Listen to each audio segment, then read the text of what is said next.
దేవునికే మహిమ కలుగును గాక. కూడొచ్చిన మీ అందరికీ, కర్మల ఆత్మీయ సహవాస సంఘ విశ్వాసులందరికీ మన ప్రభువును ప్రియ రక్షకుడునైన యేసుక్రీస్తు వారి శ్రేష్టమైన నామములో శుభములు మరియు వందనాలండి. ఆదికాండం 30వ అధ్యాయాన్ని ధ్యానం చేసుకుంటున్నాం. గత దినం రాహేలు తనకు పిల్లలు లేకపోవడం చూసి తన అక్కయందు అసూయపడినట్లు మనం దాని గురించి ధ్యానం చేసుకున్నాం. రెండవది, భర్త మీద పోట్లాడుతూ ఉంది. మొదటి వచనంలోనే రాహేలు యాకోబునకు పిల్లలు కనకపోవుట చూచి తన అక్కయందు అసూయపడి యాకోబుతో, నాకు గర్భఫలము నిమ్ము, లేని ఎడల నేను చచ్చెదనెను. నాకు గర్భఫలం ఇవ్వు, లేకపోతే నేను చచ్చెదను. యాకోబుకి కోపం వచ్చింది. ఏంటి, నేను నీకు గర్భఫలం ఇవ్వకపోయినటువంటి దేవునికి నేను ప్రతిగా ఉన్నానా? ఆ కాలంలో అదృష్ట దేవిని ఆరాధించేవారు.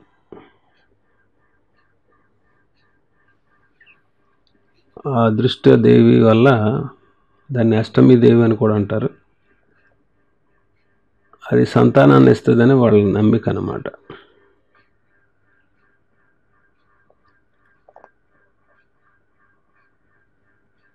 అలాగా ఆ దేవతకు కానీ లేకపోతే దేవుడికి కానీ నేను ప్రతిగా ఉన్నానా అంటాడు.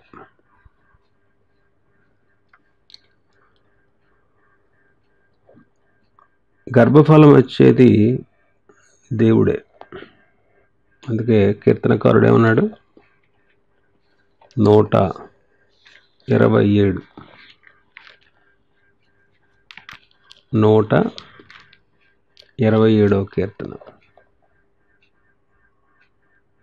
3వ వచనం, కుమారులు యెహోవా అనుగ్రహించు స్వాస్థ్యము, గర్భఫలము ఆయన ఇచ్చు బహుమానమే. ఆయనే ఇవ్వాలి.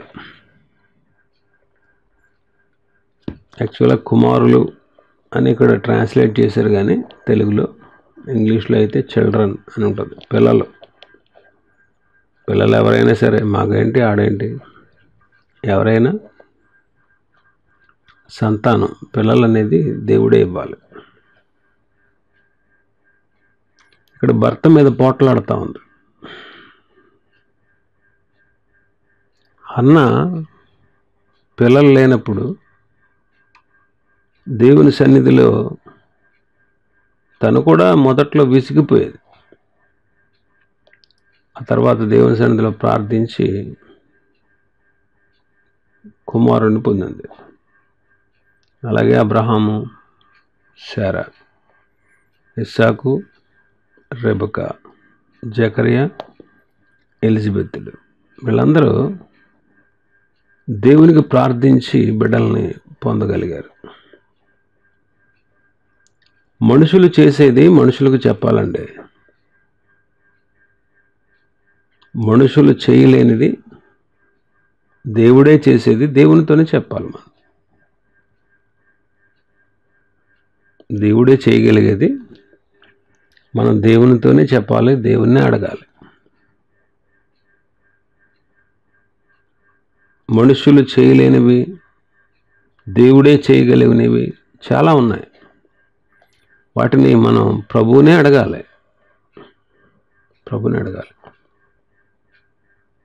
లాజరు చనిపోయాడు, సమాధి చేశారు. 4వ రోజు ఇది, 3 రోజులు కంప్లీట్ అయిపోయింది. ప్రభు అక్కడికి వెళ్ళారు, సమాధి దగ్గరికి. బాబు సమాధి పైన రాయి తీసేయండి అని వాళ్ళతో చెప్పాడు. అది మనుషులు చేయగలిగే పని. సమాధి మీద రాయి మాత్రమే తీయగలరు వాళ్ళు. కట్లు విప్పి పోనివ్వండి అన్నాడు. మనుషులు చేయగలరు ఆ పని, కానీ బ్రతికించలేరు. లాజర్ను బ్రతికించడం అక్కడ ఉన్నటువంటి మనుషులకు సాధ్యం కాదు. కాబట్టి ఆ పని ప్రభు చేశారు. కాబట్టి మనుషులకు అసాధ్యమైనవి ఎన్నో ఉంటాయి, కానీ మనుషులకు అసాధ్యమే, కానీ దేవునికి సమస్తము సాధ్యమే.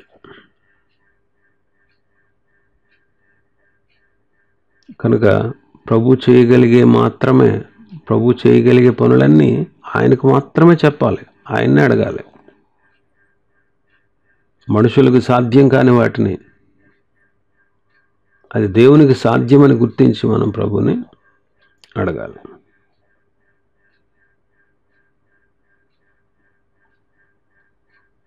గర్భఫలం ఇవ్వడం అనేది దేవుని కార్యం. ఇంకా పరిశుద్ధ గ్రంథం అంతా మనం చదివితే ప్రభు చేయగలిగినవి ఉన్నాయి. కొన్ని ప్రభు చేయగలిగిన వాటిని ప్రభుకే మనం చెప్పాలి. సిరియా రాజు తన సైన్యాధిపతి అయినటువంటి నయమానికి కుష్ఠరోగం ఉంది, ఇదిగో అతని కుష్ఠరోగాన్ని బాగు చేయమని ఇశ్రాయేల్ రాజు దగ్గరికి ఉత్తరం రాసి పంపించాడు. ఇశ్రాయేల్ రాజు కోప్పడి, చంపడానికి బ్రతికించడానికి నేను దేవుణ్ణా అంటాడు. చంపడానికి బ్రతికించడానికి నేను దేవుణ్ణా. రాజుల 2వ గ్రంథం 5వ అధ్యాయం. రాజుల 2వ గ్రంథం 5వ అధ్యాయం 7వ వచనం. ఇశ్రాయేల్ రాజు ఈ పత్రికను చదివి వస్త్రములు చింపుకొని, చంపుటకును బ్రతికించుటకును నేను దేవుణ్ణా,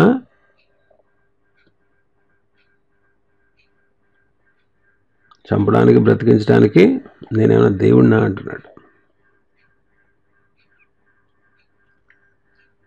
ఇక్కడ యాకోబు కోప్పడ్డాడు.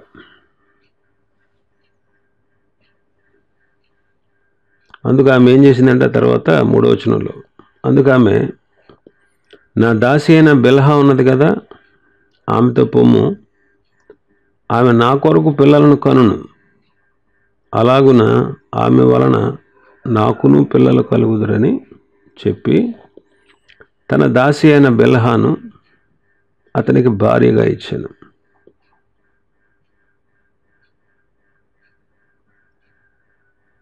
నా దాసి అయిన బిల్హాతో వెళ్ళు, ఆమె సంతానం కంటది, ఆమె సంతానం నాకు సంతానం అవుతుంది. ఒకప్పుడు శారా కూడా తన దాసి అయిన హాగర్ని అబ్రహాంకి ఇచ్చింది.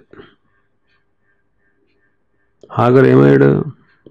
అడవి గాడిద లాంటి మనుష్యుడయ్యాడు.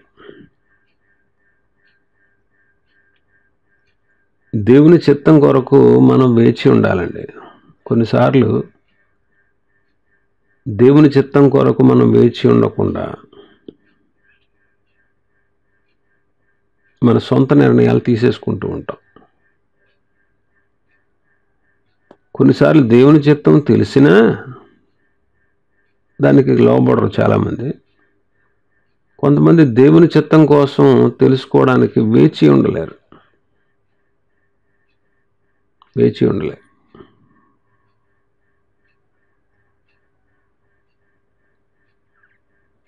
ఇప్పుడు అంత ఇన్స్టెంట్ కదా, త్వరగా జరిగిపోవాలి. ఇప్పుడున్న జనరేషన్ కూడా ఇన్స్టెంట్.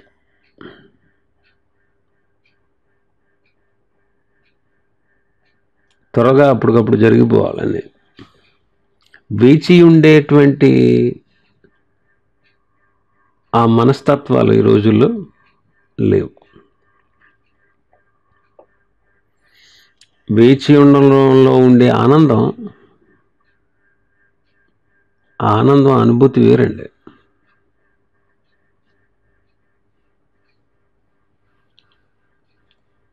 అందులో సంతృప్తి ఉంటుంది.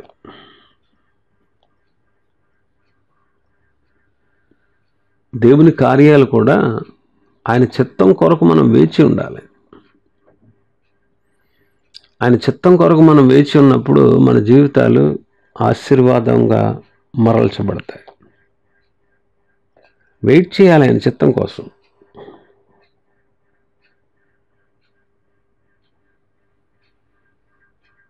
కొన్నిసార్లు ఆలస్యం అవుతుంది, కొన్నిసార్లు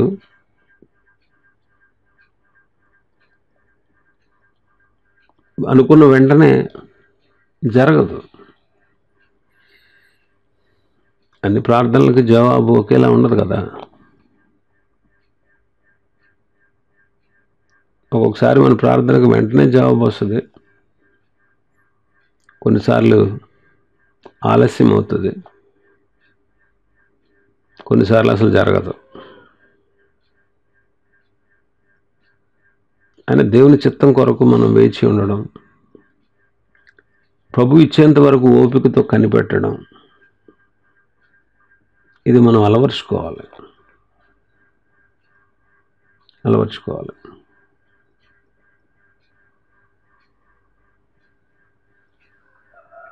అప్పుడే మన జీవితాలకు ప్రశాంతంగా ఉంటాయి. మా చిన్నతనంలో పెద్దలు ఏదైనా ఒక వస్తువు కొనుక్కోవాలంటే దానికోసం డబ్బులన్నీ సమకూర్చుకొని కొనేవారు. అన్నీ సమకూర్చుకుని కొంత టైం పట్టేది. వాళ్ళకు వస్తువు కొనుక్కోవాలంటే కొంతకాలం కొంత డబ్బుని పోగు చేసేవారు. పోగు చేసి దాచి కొనేవారు. కానీ ఇప్పుడు మన అవసరాలు అలాంటి,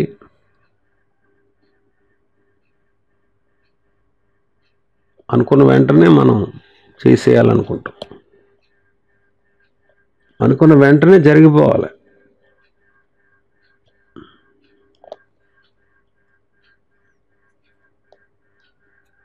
ఆలోచన చేయండి, దేవుని చిత్తం మేలుకరమైనది. ఏమన్నాడు పౌలు గారు రోమపత్రిక 12వ అధ్యాయంలో?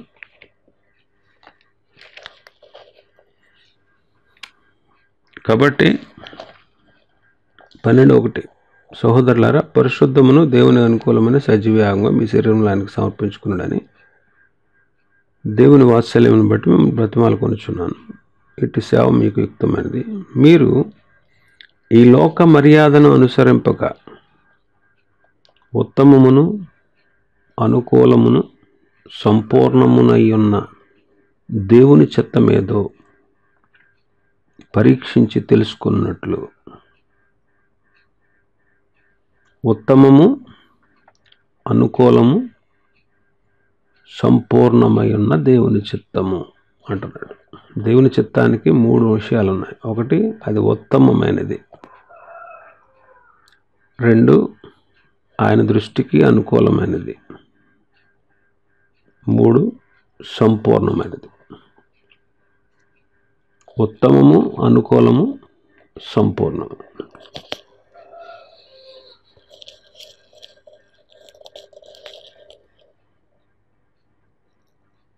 దేవుని చిత్తంలో ఈ 3 ఉంటాయి. ఉత్తమము, ద బెస్ట్, ఉత్తమము. రెండవది ఆయనకు అనుకూలం. ఎప్పుడు మనకు అనుకూలంగా, లోకానికి అనుకూలంగా, మనుషులకు అనుకూలంగా మనం ఆలోచిస్తాం, కానీ దేవునికి అనుకూలంగా మనం ఎప్పుడు ఆలోచించం. దేవుని దృష్టిలో పెట్టుకుని మనం ఆలోచన చేయం. ఏ పని చేసినా నేను ఈ పని చేస్తే నా తల్లిదండ్రులు, నా బంధువులు, నా స్నేహితులు, లోకస్తులు, ఇరుగు పొరుగు వారు వీళ్ళేమనుకుంటారు అని వీళ్ళ గురించి ఆలోచన చేస్తాం. కానీ నేను ఈ పని చేస్తే నా దేవుడికి ఇది అనుకూలమా కాదా? నా దేవుడు దీన్ని అంగీకరిస్తాడా అంగీకరించడా? నా దేవునికి ఇది ఇష్టమైందా కాదా అనే దాన్ని ఎప్పుడు కూడా చాలామంది ఆలోచన చేయరు. దేవుని చిత్తం సంపూర్ణమైనదంట. దేవుని చిత్తం కొరకు వెయిట్ చేయాలండి. వెయిట్ చేయాలి. వెయిట్ చేస్తే, దేవుని చిత్తం కొరకు వెయిట్ చేస్తే అది ఆశీర్వాదకరంగా ఉంటుంది. దానికి లోబడితే, దాని ప్రకారంగా మనం నడిస్తే మనకు మేలు.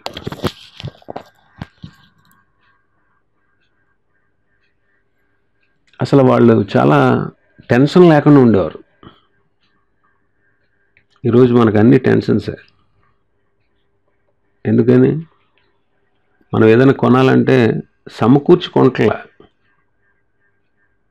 ఏం చేస్తున్నాం? అప్పు చేసుకుంటున్నాం. ఆ అప్పు వల్ల తర్వాత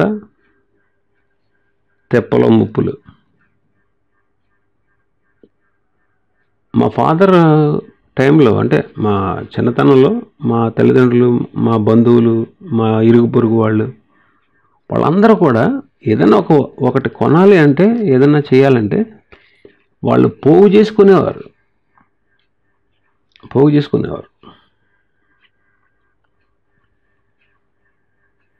వాళ్ళకి ఏ బాధలు ఉండేవి కాదు. హ్యాపీగా ఉండేవారు, ఆరాముగా ఉండేవారు.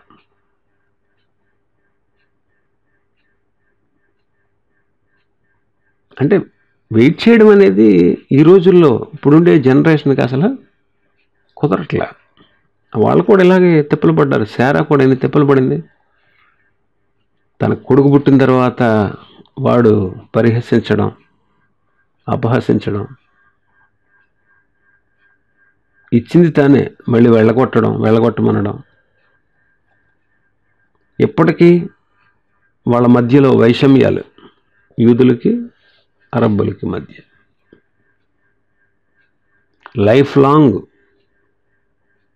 ప్రపంచం ఉన్నంత వరకు, ఈ భూమి ఆకాశం నిలిచి ఉన్నంత వరకు వాళ్ళ మధ్యలో ఉన్న వైషమ్యాలు తొలగట్లేదు. ఆలోచన చేయండి. పెద్ద చిక్కుచ్చి పడింది. దేవుని చిత్తానికి మనం వ్యతిరేకంగా నడిస్తే, దేవుడు ఇచ్చేంత వరకు కనిపెట్టకపోతే, దేవుడు చేసేంత వరకు మనం వెయిట్ చేయకపోతే మనం కూడా ఎన్నో శ్రమలు, బాధలు పడాల్సిన పరిస్థితి వస్తుంది. ఇక్కడ మీకు సొంత ఆలోచన. నా దాసి ఉంది కదా, ఆమెతో వెళ్ళు, ఆమె నా కొరకు పిల్లలు కంటది, అలాగే నేను కూడా ఆమె నీకు ఇచ్చినందువల్ల నాకు కూడా పిల్లలు కలుగుతారు, వెళ్ళు అని చెప్పి యాకోబుకి బిల్హాన్ని ఇచ్చింది.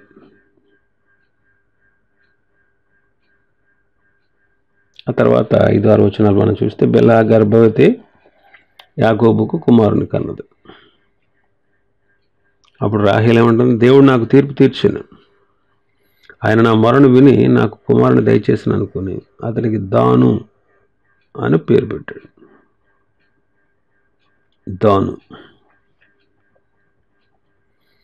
దాను గురించి ఒక ప్రవచనం చెప్పబడింది ఆదికాండం 49లో. అతడు కట్లపాము లాంటివాడంట.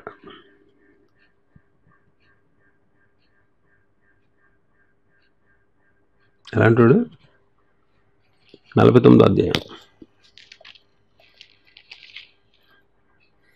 యాకోబు తన కుమారులందరిని పిలిపించి, అంత్య దినాల్లో మీకు ఏమేమి సంభవిస్తాయో అవన్నీ చెప్తాను రండి అని వాళ్ళకి జరగబోయేటువంటి సంగతులను తెలియజేశాడు.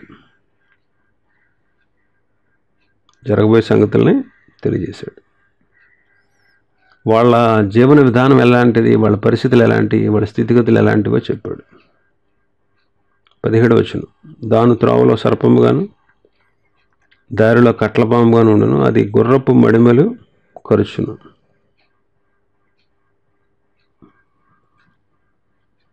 దాని గురించి కట్లపాము లాంటివాడు, సర్పం లాంటివాడు అంటున్నాడు. ఆలోచన చేయండి. మనం మన స్వప్రయత్నాలు, మన సొంత ఆలోచనలు దైవ చిత్తానికి వ్యతిరేకంగా చేసే పనులన్నీ అవి పెద్ద ఆశీర్వాదకరంగా ఉండవు. ఇక్కడ ఆమె అంటది, దేవుడు తీర్పు తీర్చాడు, దేవుడు నాకు తీర్పు తీర్చాడు. తీర్పు అనే అర్థం వచ్చేటట్లుగా దాను అనే పేరు పెట్టింది. మన దేవుడు తీర్పు తీర్చే దేవుడు, సర్వలోకానికి ఆయన తీర్పు తీరుస్తాడు. ఆయన తీర్పు తీర్చినప్పుడు నిర్మలుడుగా కనబడతాడు. 51వ కీర్తన 4వ వచనం. 51:4. నీకు కేవలము నీకే విరోధముగా నేను పాపం చేస్తున్నాను, నీ దృష్టి ఎదుట నేను చెడుతనం చేస్తున్నాను.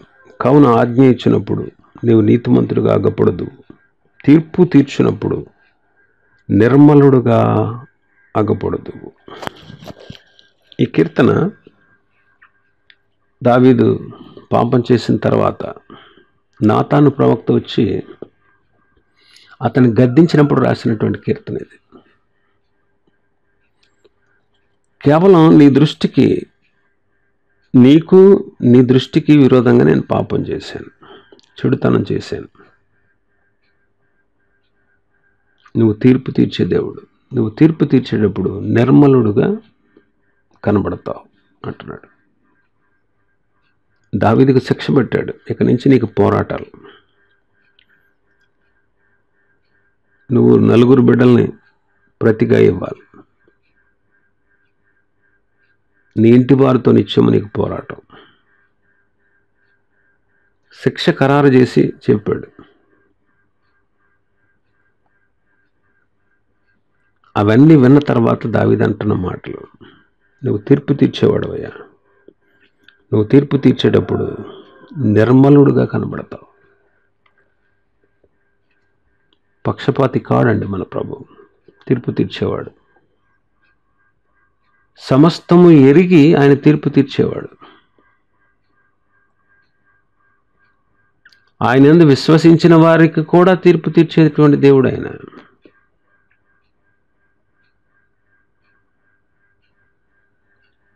కంపల్సరిగా మనం లెక్క చెప్పాలి, మనల్ని కూడా లెక్క అడుగుతాడు ఆయన. రోమపత్రిక 14వ అధ్యాయం 11-12 వచనాలు.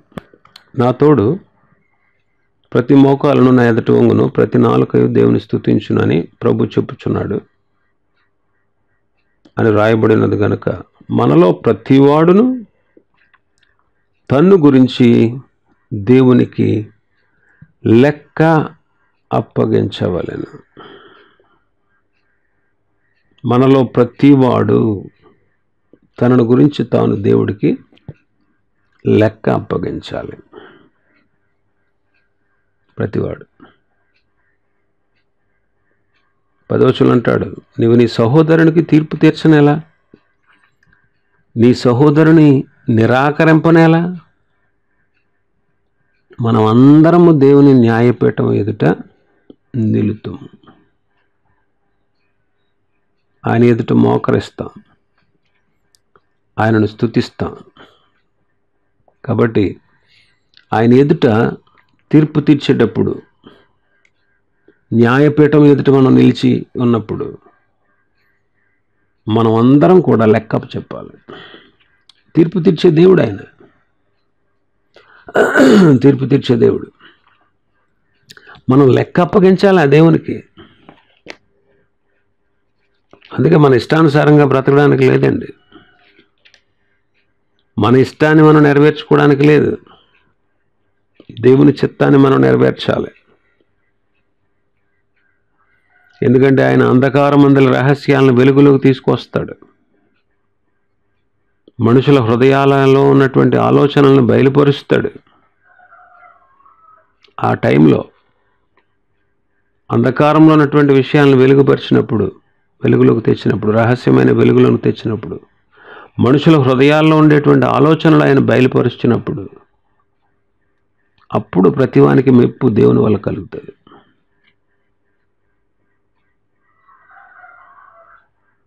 పేతురు గారు అంటాడు, తీర్పు దేవుని ఇంటి వద్ద ఆరంభమైతే మిగిలిన వాళ్ళ సంగతి ఏంటి అంటాడు. పేతురు రాసిన మొదటి పత్రిక 4వ అధ్యాయం.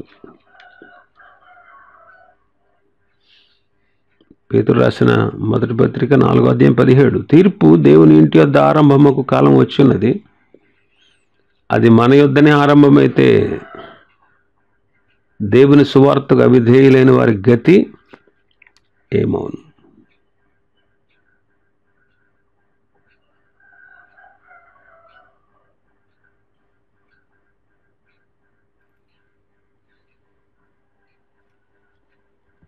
దేవుడు తీర్పు తీరుస్తాడండి. తీర్పు తీరుస్తాడు. చాలా జాగ్రత్తగా ఉండాలి. మన ఇష్టానుసారంగా మనం నడవకూడదు. దేవుడికి లెక్క చెప్పాలి. దేవుని ఎదుట నిలుస్తాం. ఒక దినాన ఆయన న్యాయపీఠం ఎదుట నిలబడతాం. ఆయన తీర్పు తీరుస్తాడు. తీర్పు తీర్చినప్పుడు ఆయన నిర్మలుడు, ఆయన పక్షపాతి కాడు, ఆయన పవిత్రుడు, పరిశుద్ధుడు. ఆయన ఎదుట నిలుస్తాం. ఆయనకి మనం లెక్క అప్పచెప్పాలి. ఆయనకి మనం లెక్క అప్పగించాలి. తీర్పు తీర్చే దేవుడు మన దేవుడు. తీర్పు తీర్చే దేవుడు. కాబట్టి దేవుడే తీర్పు తీర్చాడు అంటుంది. దేవుడే నాకు తీర్పు తీర్చాడు. బిల్హ రెండవ కుమారుని కన్నదంట. అతనికి నఫ్తాలి అని పేరు పెట్టింది. నఫ్తాలి అంటే పోరాటం. ఏమంటుంది ఇక్కడ? నా అక్కతో నేను పోరాడి గెలిచాను అనుకుంటుంది. నా అక్కతో నేను పోరాడి గెలిచాను అనుకుంటుంది. పోరాటం. నఫ్తాలి అంటే అర్థం పోరాటము, లేకపోతే పెనుగులాట అని అర్థం. యాకోబు తన అన్నతో గర్భంలో ఉండగానే పోరాడాడు. దేవుని దూతతో పోరాడి గెలిచాడు. విశ్వాసి జీవితం పోరాటంతో కూడినది.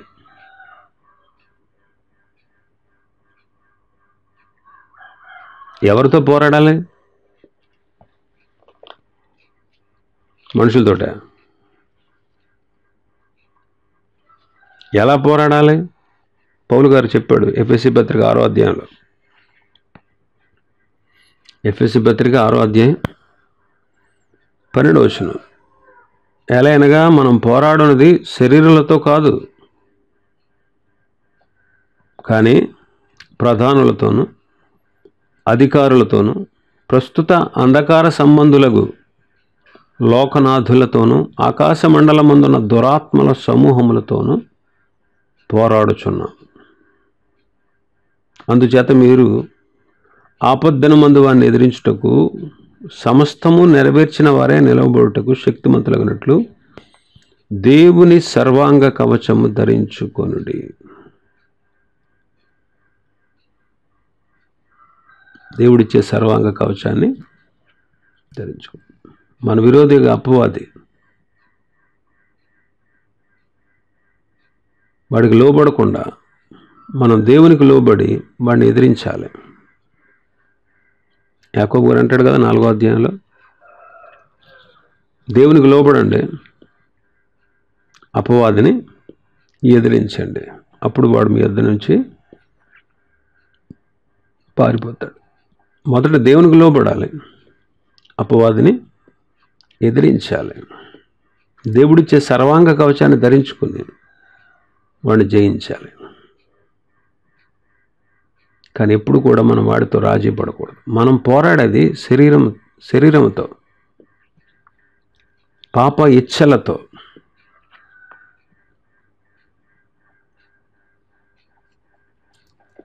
ఆత్మచేత శరీర క్రియలు చంపాలంటాడు. మనం పోరాడేది అపవాదితో, దురాత్మల సమూహంతో, మనం పోరాడేది శరీరిచ్చలతో, మనం పోరాడేది లోక సంబంధమైన ఆకర్షణలతో. వాటిని ఎదిరించాలి, వాటిని జయించాలి, వాటితో మనం పోరాడాలి. పోరాటం అన్నమాట. ఆత్మీయ జీవితం అంతా కూడా నిత్యము పోరాటమే. అపవాదితో పోరాటం, దేవుడిచ్చే సర్వాంగ కవచాన్ని ధరించుకుని వాడితో మనం పోరాడి గెలవాలి. శరీరంతో నిత్యం పోరాటమే. శరీర ఆశలు, శరీర ఇచ్ఛలు, శరీర కోరికలు మనల్ని దేవునికి దూరం చేయడానికి ప్రయత్నం చేస్తూనే ఉంటాయి నిత్యం. వాటితో మనం పోరాడాలి. లోకంతో పోరాడాలి. లోకం అనేకమైనటువంటి ఆకర్షణలు మనకు చూపిస్తుంది. లోకం మనల్ని ఆకర్షిస్తూ ఉంటుంది.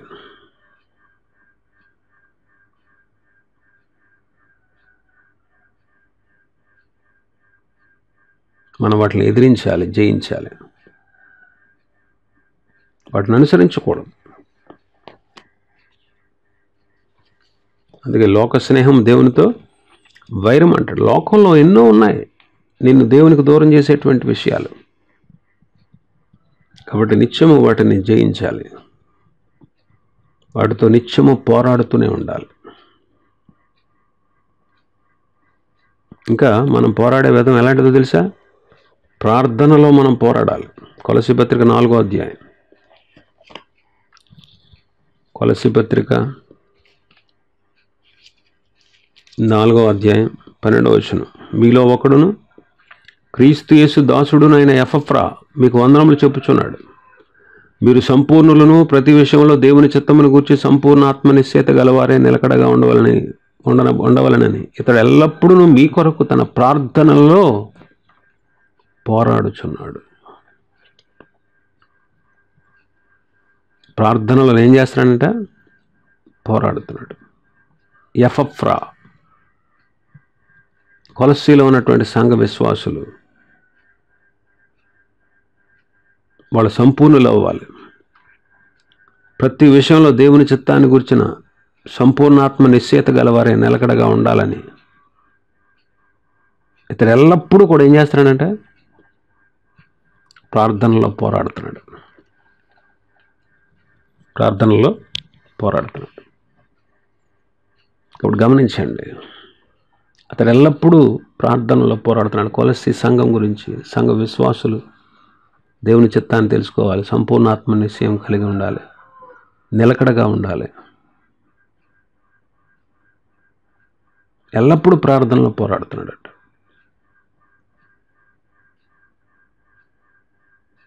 ఇంకా మనం కూడా ప్రార్థనలో పోరాడాలి. మనుషులతో పోరాడుతూ ఉంటాం.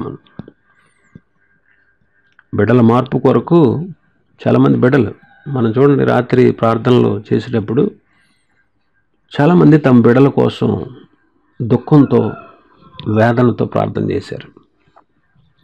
తమ బిడ్డల మార్పు కొరకు వేదనతో ప్రార్థన చేశారు. ప్రతి ఇంట్లో కూడా చాలా చోట్ల ఇలాంటి సమస్యలు మనం చూస్తున్నాం. కొంతమంది తల్లులు, కొంతమంది తండ్రులు బిడ్డలతో వాదోపవాదాలకు దిగుతూ ఉంటారు. వాళ్ళకి సరిచేయాలి, వాళ్ళని చెప్పాలి. వాళ్ళు మొండి వాళ్ళై తిరుగుతున్నప్పుడు, వాళ్ళు మొండి వాళ్ళుగా ప్రవర్తిస్తూ ఉన్నప్పుడు ప్రభు సన్నిధిలో చేరి మనం ప్రార్థనలో పోరాడాలి. ప్రభువా, నా బిడ్డను మార్చండి, మార్చగల దేవుడు నీవే. పోరాడాలండి ప్రార్థనలో. పోరాడడం అంటే ఇక అదొక పనిగా పెట్టుకుని దేవుడు ఆ పని చేసేంత వరకు కూడా పరిశుద్ధ గ్రంథంలో ఉన్నట్టు విశ్రమించొద్దు, విశ్రమింపనీయొద్దు. మీ బిడ్డలతో పోరాడడం కంటే కూడా ఎక్కువ మీరు దేవుని సన్నిధిలో ప్రార్థనలో పోరాడండి.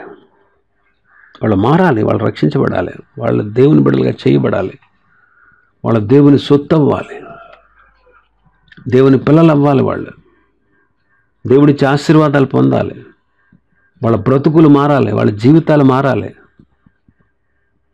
వాళ్ళ విధి విధానాలు మారాలని మనం ప్రభు సన్నిధిలో పోరాడాలి.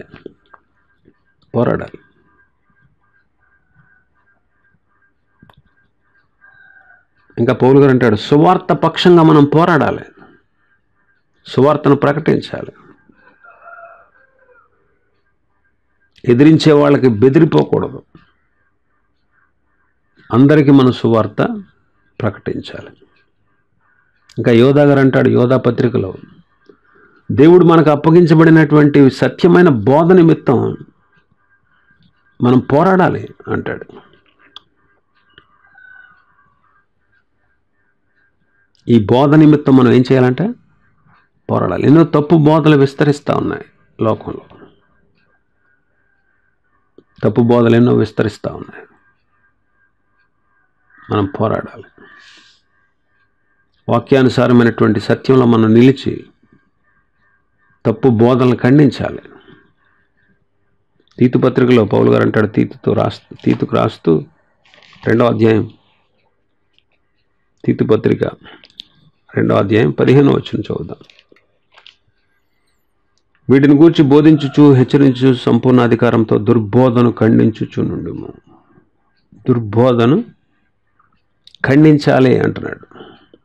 దుర్బోధన ఏం చేయాలంట? ఖండించాలి. దుర్బోధన ఖండించాలి. తప్పు బోధలు ఎన్నో ఉన్నాయండి, ఎన్నో ప్రబలిపోతూ ఉన్నాయి. మనం దుర్బోధనలు ఖండించాలి, మనం పోరాడాలి. యోధా పత్రిక 3వ వచనంలో అదే ఉంది. ప్రియులారా, యోధా రాసిన పత్రిక 3వ వచనం, 1వ అధ్యాయం ఉంటుంది అందులో. ప్రియులారా, మనకు అందరికీ కలిగిన రక్షణ గురించి మీకు రాయవలనని విశేష ఆసక్తి కలవాడనే ప్రయత్నపడుచుండగా పరిశుద్ధులకు ఒక్కసారి అప్పగింపబడిన బోధ నిమిత్తము మీరు పోరాడవలనని మిమ్మల్ని వేడుకొనుచూ మీకు రాయవలసి వచ్చాను. పరిశుద్ధులకు ఒక్కసారే అప్పగించబడిన బోధ నిమిత్తము మీరు పోరాడాలి అంటున్నాడు. కాబట్టి నఫ్తాలి అంటే పోరాటం. మనం పోరాడాల్సింది అపవాదితో, మనం పోరాడాల్సింది శరీర ఇచ్చలతో, మనం పోరాడాల్సింది లోక సంబంధమైన ఆకర్షణలతో, లోకంలో ఉండేటువంటి వాటి, లోకంలో ఉన్నదంతా ఏంటి అన్నాడు? శరీరాశ, నేత్రాశ, జీవపు డంబం. వాటితో మనం పోరాడి గెలవాలి. ప్రార్థనలో మనం పోరాడాలి, సువార్త పక్షంగా మనం పోరాడాలి. తప్పు బోధల విషయంలో దేవుడు మనకు అప్పగించబడినటువంటి బోధ నిమిత్తం తప్పు బోధనలు ఖండిస్తూ వాటి విషయమే మనం పోరాడాలి. ఇంకా 9వ వచనం నుంచి మనం చూస్తే, 9వ వచనం నుంచి, లేయా తనకు కానుపు ఉడుగుట చూచి తన దాసి అయిన జల్ఫాను తీసుకొని యాకోబునకు ఆమెను భార్యగా ఇచ్చాను. లేయా దాసి అయిన జల్ఫా యాకోబునకు కుమారుని కనగా లేయా ఇది అదృష్టమే కదా అనుకొని అతనికి గాదు అని పేరు పెట్టాను. అదృష్టం. లేయా కూడా దాసి అయిన జల్ఫాని యాకోబుకి ఇచ్చింది. ఆమెకు కుమారుడు పుట్టాడు, వాడికి గాదు అని పేరు పెట్టింది. గాదు అంటే అదృష్టం. ఇది ఒక దేవత పేరు. యెషయా గ్రంథం 65వ అధ్యాయం, యెషయా గ్రంథం 65:11 యెహోవాను విసర్జించి నా పరిశుద్ధ పర్వతమును మరచి గాదునకు బల్లను సిద్ధపరచువారులారా, అదృష్టదేవికి పానీయార్పణమును అర్పించువారులారా, నేను పిలవగా మీరు ఉత్తరం ఇవ్వలేదు, నేను మాట్లాడగా మీరు ఆలకింపగా నా దృష్టికి చెడ్డదైన దాన్ని చేసితిరి, నాకు ఇష్టము కాని దాన్ని కోరితిరి. నేను ఖడ్గమును మీకు అదృష్టముగా నియమించుదును, మీరందరూ వదకు లోనగుతారు. గాదు అనే చోట ఒకటనే ఇంకేసి ఏమనుంది? అదృష్టం. అదృష్టం అనే చోట ఆదికాండం 30:2 చూడండి. ఇందాక మీకు చెప్పింది అదే.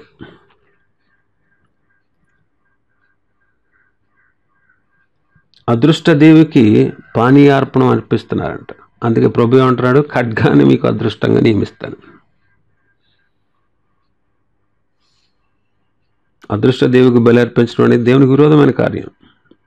ఇంకా ఎవరికైనా ఏదైనా అత్యధికమైన ఉపకారాలు కలిగితే ఏమంటాం, అదృష్టవంతుడురా అంటారు. ఏదైనా ఆపద నుంచి ఎవరైనా తప్పించబడితే ఎంత అదృష్టం అండి అంటారు.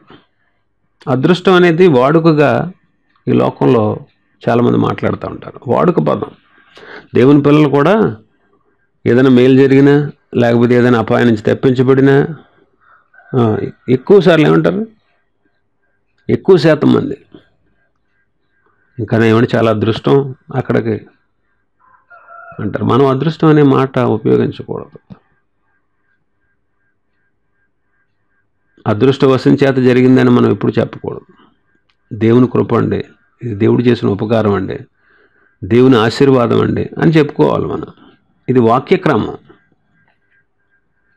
ఇదే క్రమం, వాక్యక్రమం. నువ్వు దేవుని బిడ్డ వాక్యక్రమాన్ని పాటించాలి. అదృష్టం అండి, ఎవరి మొహం చూశారు, లేచిన వేళ విశేషం, ఇలాంటివన్నీ చెప్పుకొస్తూ ఉంటారు. అదా లోక సంబంధమైన విషయాలు మనకెందుకండి? మనకి ఏదైనా ఉపకారం జరిగితే దేవుడు చేసిన కార్యం, ఇది దేవుని కార్యం అండి.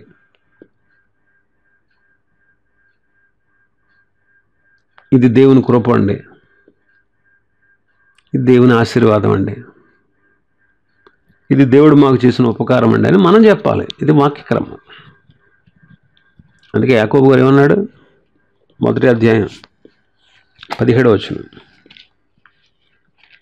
యాకోబు పత్రిక 1:17 శ్రేష్టమైన ప్రతి ఈవియు సంపూర్ణమైన ప్రతి వరమును పరసంబంధమైనదై జ్యోతిర్మయుడకు తండ్రి వద్ద నుండి వచ్చును. జ్యోతిర్మయుడకు తండ్రి వద్ద నుండి వచ్చును. కాబట్టి అదృష్టం అనే మాట మీరు ఎప్పుడు ఉపయోగించకండి. ఇది దేవుడు చేసిన కార్యం అని చెప్పండి. మరొక కుమారుణ్ణి కన్నది, రెండవ కుమారుణ్ణి. అతనికి ఆషేరు అని పేరు పెట్టింది. ఆషేరు అంటే భాగ్యవతి, భాగ్యవంతురాలు అని అర్థం. లేయా 12 నేను భాగ్యవంతురాలను, స్త్రీలు నన్ను భాగ్యవతి అందరు కదా అని అతనికి ఆషేరు అని పేరు పెట్టి, నేను భాగ్యవంతురాలని అంటుంది. స్త్రీలందరూ నన్ను భాగ్యవంతురాలు అంటారు కదా, భాగ్యవతి అంటారు కదా అంటారు. అదృష్టము భాగ్యం 2 పదాలకి చాలా దగ్గర సంబంధం ఉంది. భాగ్యాన్నే కొంతమంది అదృష్టం అంటారు. గొప్ప గొప్ప ధనవంతుల్ని ఏమంటారు, భాగ్యవంతులండి వాళ్ళు అంటారు. అయితే మనం ఆశించేది లోక సంబంధమైన భాగ్యం కాదు. ఈ లోక సంబంధమైన భాగ్యాన్ని మనం ఆశించకూడదు. ప్రభు అంటాడు కదా, ఈ లోకమంతా సంపాదించి ఒకడు తన ప్రాణాన్ని బాగొట్టుకుంటే దానివల్ల ఏం ప్రయోజనం? ఈ లోక భోగ భాగ్యాలన్నీ కూడా వ్యర్థం. అందుకే ప్రసంగి ఏమన్నాడు, సమస్తం వ్యర్థం, సమస్తం వ్యర్థం. ఈ లోక సంబంధమైన భాగ్యాలు కాకుండా పరసంబంధమైనటువంటి భాగ్యాలు మనం పొందుకోవాలండి. యాకోబు గారు అంటాడు కదా 2:5 యాకోబు పత్రిక 2:5 నా ప్రియ సహోదరుడు ఆలకించుడి, ఈ లోక విషయంలో దరిద్రులైన వారిని విశ్వాసమందు భాగ్యవంతులుగాను తను ప్రేమించే వారికి తాను వాగ్దానం చేసిన రాజ్యములకు వారసులుగా ఉండుటకు దేవుడు ఏర్పరచుకోనలేదా? ఈ లోక విషయంలో దరిద్రులం మనం, కానీ విశ్వాసంలో భాగ్యవంతులుగా చేశాడంట. తను ప్రేమించిన వారికి తాను వాగ్దానం చేసిన రాజ్యములకు వారసులుగా ఉండడానికి దేవుడు మనల్ని ఏర్పాటు చేసుకున్నాడు. ఇది విశ్వాసం వల్ల కలుగుతుంది. ఇది పరలోక భాగ్యం. ఈ భాగ్యాన్ని మనం సంపాదించుకోవాలి. అందుకని లోక సంబంధమైనటువంటి భాగ్యం కోసం మనం వెంపర్లాడకూడదు. పర సంబంధమైనటువంటి ఆశీర్వాదాలు పొందుకోవడమే నిజమైన భాగ్యం. పర సంబంధమైనటువంటి ఆశీర్వాదాలు పొందుకోవడమే నిజమైన భాగ్యం. కాబట్టి లోకరీతిగా కాదండి మనం భాగ్యవంతులం అవ్వాల్సిందే. పర సంబంధమైనటువంటి ప్రతి ఆశీర్వాదాన్ని పొందుకుని విశ్వాసంలో మనం భాగ్యవంతులుగా ఉండాలి. కాబట్టి ఈ దాసీలకు కనిన పిల్లల పేర్ల గురించినటువంటి అర్థాలు కొన్ని జ్ఞాపకం చేసుకున్నాం. వీటి విషయమై జాగ్రత్త కలిగి మన ఆత్మీయ జీవితాన్ని కొనసాగించుకుందాం. దేవుడి మాటలు దీవించును గాక. మిగిలిన విషయాలు రేపు ధ్యానం చేసుకుందాం.